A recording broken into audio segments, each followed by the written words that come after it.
Look at the ground under your feet right now, the floor, the street, the dirt in the yard. It feels permanent, like it has always been there and always will be. But the ground you're standing on is moving. Right now, slower than your fingernails grow, the continent beneath you is sliding across the planet.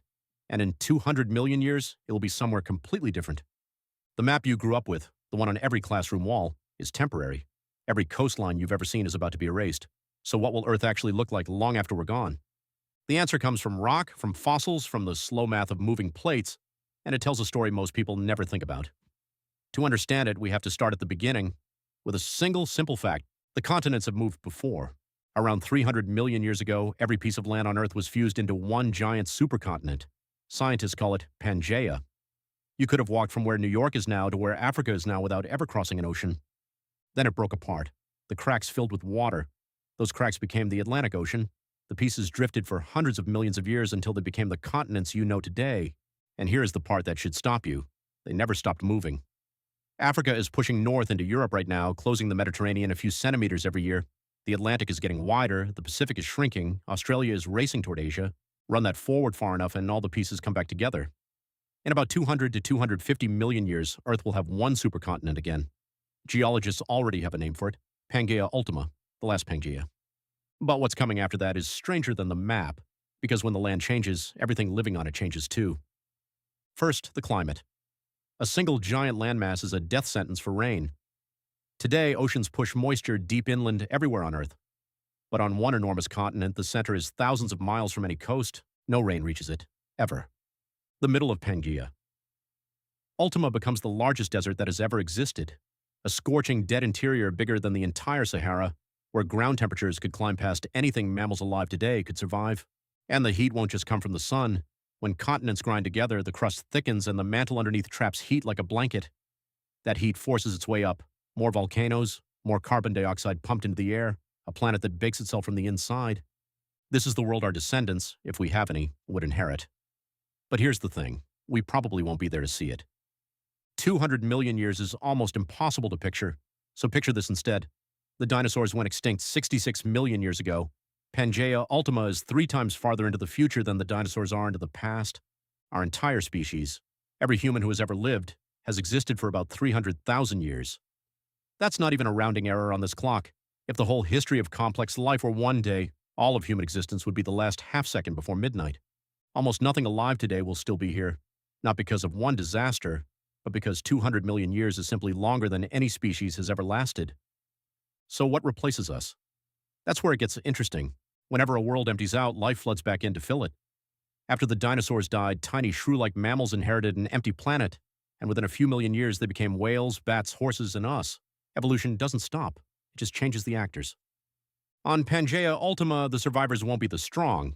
They'll be the ones built for heat and drought. And scientists who model this future think the winners might be the animals we least expect. Insects, for a start.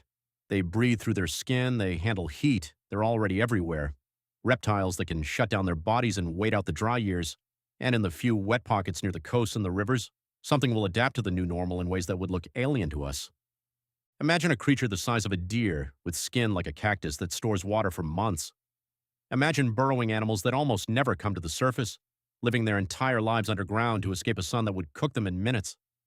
These aren't fantasies. They're the same evolutionary logic that has played out every single time the planet changed. Extreme world, extreme animals. Life always finds the gap. But what about us? What happens to humans? There are really only 3 roads. The first is that we go extinct, like 99% of every species that has ever existed. The fossil record is almost entirely a graveyard. That is the normal outcome. That is what usually happens. The second road is that we change so much we stop being human. 200 million years of evolution is enough time to turn a shrew into a whale. It is more than enough time to turn us into something our own ancestors wouldn't recognize. Our descendants might not have our faces, our hands, or our minds. And the third road is the strangest of all, that we leave. That long before Pangaea Ultima forms, humans become a species that lives on other worlds, and Earth becomes just the place we came from, a museum planet, a story we tell. But let's say something survives down here on the surface, through all of it.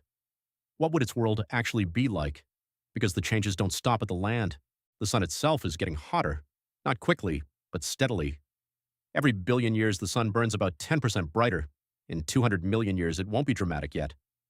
But combined with the volcanoes and the trapped heat, the squeeze is already beginning. The oceans on Pangaea Ultima will be different too.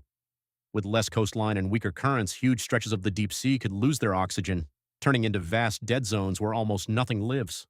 The coasts stay alive, the open ocean goes quiet, and the night sky changes.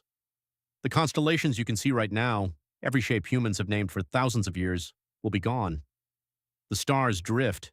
In 200 million years, the entire galaxy will have rotated. Anyone standing where you're standing would look up at a completely unfamiliar sky. Even the day is changing. The moon is slowly pulling away from Earth, and as it does, it drags on our spin. Days are getting longer by a tiny fraction every century. Deep in the future, a single day could stretch well past the 24 hours you live by now. So put it all together. A single baking supercontinent, a dead, oxygen-starved interior, strange new creatures in the wet edges, a hotter sun, a longer day, a sky full of stars no human has ever named. That is Earth. Not an alien planet. The same rock you're standing on right now, just given enough time. And this is the part nobody really sits with. All of this is already happening. The continents are moving as you watch this. The sun is brightening, the moon is pulling away, the day is getting longer. You're living inside the opening frame of that future right now.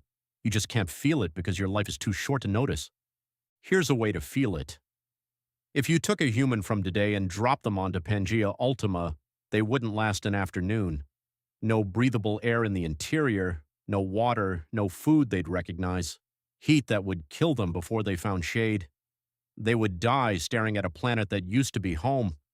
But if you took something born on that future Earth, some heat-armored, water-storing descendant of a creature alive today, and dropped it into your world right now, it would find paradise.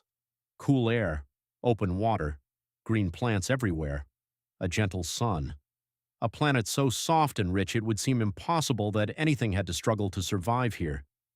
That creature would look at our world the way we look at honey in a tree, the richest place anything had ever seen. For most of Earth's history, the planet has been hostile, shifting, and strange. The mild, stable world you were born into is the rare exception. A brief, quiet moment between one supercontinent and the next. You're not living at the end of Earth's story. You're living in one short, gentle chapter near the beginning. And the planet has 200 million years of stranger chapters still to write, with or without us in them. The ground under your feet already knows where it's going. It's just taking its time getting there. So the next time the ground feels solid under you, remember, you're not standing on something permanent. You're standing on a single frame of a film that's 200 million years from its next scene. And you got to see this one.